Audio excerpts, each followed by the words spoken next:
আপনারা অনেকে হয়তো জানেন কিংবা জানেন না, খুব সম্প্রতি দিল্লির সরকার একটি ভাষা বিষয়ক সংসদীয় কমিটি তৈরি করেছে।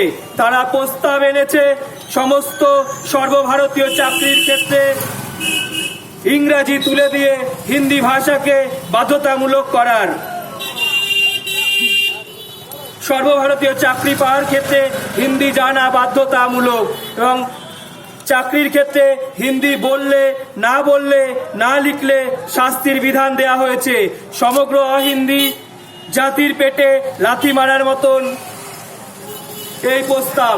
এর প্রতিবাদে বৈকাল 4টের সময় মদনপুর ইন্দিরা মোড়ে নদিয়া জেলা বাংলা পক্ষের তরফ থেকে এক প্রতিবাদী সভার আয়োজন করা হয়েছে। উক্ত প্রতিবাদী সভায় উপস্থিত থাকবেন বাংলা পক্ষের সাধারণ সম্পাদক ডক্টর গর্গ চট্টোপাধ্যায় ও কৌশিক মাইতি। আরও উপস্থিত থাকবেন ডক্টর অরিন্দম বিশ্বাস মহাশয়। বন্ধুগণ, আপনারা অনেকে হয়তো জানেন কিংবা জানেন না, খুব সম্প্রতি দিল্লির সরকার একটি ভাষা বিষয়ক সংসদীয় কমিটি তৈরি করেছে। তারা প্রস্তাব দেয় শিক্ষা ক্ষেত্রে সমস্ত সর্বভারতীয় চাকরির ক্ষেত্রে হিন্দি জানা বাধ্যতামূলক ও চাকরির পরীক্ষাগুলোতে হিন্দি ভাষায় পরীক্ষা দিতে হবে। সর্বভারতীয় চাকরি পাওয়ার ক্ষেত্রে হিন্দি জানা বাধ্যতামূলক, চাকরির ক্ষেত্রে হিন্দি না বললে না লিখলে শাস্তির প্রস্তাব দেয়া হয়েছে।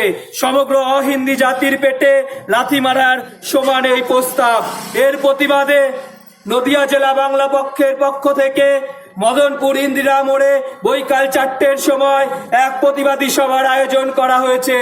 উক্ত সভায় আপনাদের উপস্থিতি একান্তভাবে কামনা করি।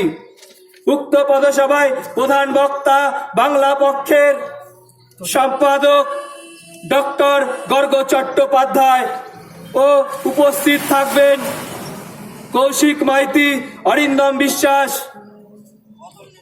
বন্ধুগণ, আপনারা অনেকে হয়তো জানেন